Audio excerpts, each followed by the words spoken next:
Today, we are going to talk about all the new changes that are happening with Turo and how it is affecting hosts. Lots going on right now. Before I get into that, click below, grab the 5 things you must do before starting a car rental business. That also includes the Car Share Growth Guide, which gives you a city-by-city breakdown of which car share platform is strongest in your area. Lots of great information in there. Also, give this channel a like and a subscribe. Always appreciative of that. So let's get into it. Lots of new changes with Turo. Obviously, Uber drivers and drivers for DoorDash and Uber Eats are now allowed to use host cars on Turo. That has, in and of itself, has enraged hosts. A couple of problems with that. First of all, those drivers are very risky. Secondly, it's going to put a lot more mileage on cars, and so hosts going to get the money that they should be getting for that much usage and that much mileage on the cars. That is to be seen, but I don't think it's really going to be commensurate with what it should be. The new default pricing when you set up a car on Turo, I mean, it's crazy.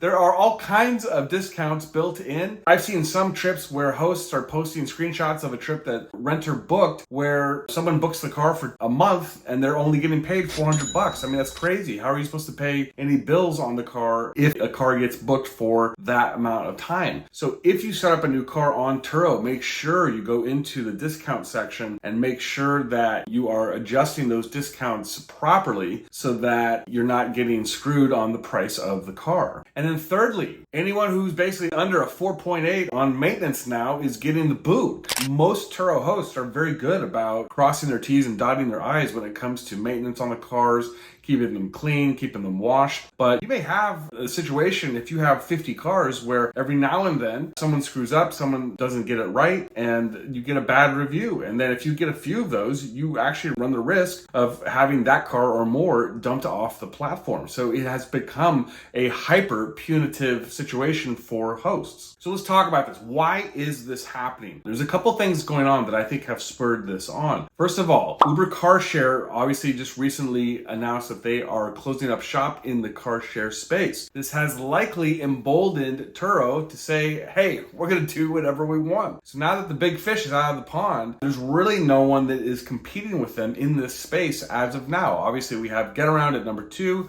but they're not nearly as big as Turo. And then we also have HireCar and a couple other smaller rideshare and car share companies out there, but nothing is really even remotely close to the size of Turo at this point. So they feel emboldened to really do whatever they want. So at this point, they are making the system hyper renter focused. They are giving away fantastic deals to renters at the expense of hosts, which frankly, if you're giving away a car for 2 months and you're only collecting $500 or $600 from that, I mean, that's absurd. It's insane. Nobody's going to stick around for that. But my theory is that they have so many cars on their platform that they can afford to lose a good amount of car supply and still be fully functional, operational, and still probably do just as well as they always have been. But they are certainly going through a purge of hosts right now, which seems to be intentional. So how is this going to affect things overall in the industry? Well, we're obviously seeing a purge of hosts right off the bat from Turo. I've heard from many of you that just are very upset about all these changes, can't stand what's going on, don't feel like this is worth it anymore. And listen, I've said it before and I will say it again and I'll say it a third time. You cannot be a one-trick pony in this industry. If you only know how to do Turo,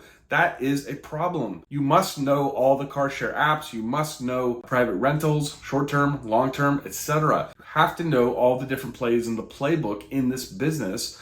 Otherwise, things like this can leave you vulnerable. I'm very curious to see if Getaround will get a bump out of this. If a lot of hosts are moving off of Turo and have nowhere to put their cars, especially in cities like Atlanta, DC, Philadelphia, North Jersey, Boston, Chicago, San Francisco, or LA, those are typically the strongest areas for Getaround. Hosts in those areas will probably find it fairly easy to transition over to Getaround in those markets. I also think we're going to see a big uptick in private rentals. I think a lot of Turo hosts already have been very interested in learning private rentals. Obviously, there's short-term, there's long-term. My preference has always been long-term private rentals, but a lot of Turo hosts don't like dealing with Uber drivers. Obviously, dealing with Uber drivers is kind of a different beast, and it's just a very different thing to deal with altogether. So overall, it's going to be interesting to see, because this is forcing Turo hosts to get out of their comfort zone. They've had the gravy train for a long time with Turo, but now Turo's turning up the heat on everyone in the hosting community. And hosts in that community are going to have to learn new ways to rent their cars, because obviously they've got a lot of them and they can't just do nothing with them. So they're going to have to learn private rentals, perhaps learn more about Getaround, perhaps even, dare I say, venture into hire cars. Overall, I'm curious to hear what you have to think about this. Drop a comment below and I will catch you in the next episode. Thank you.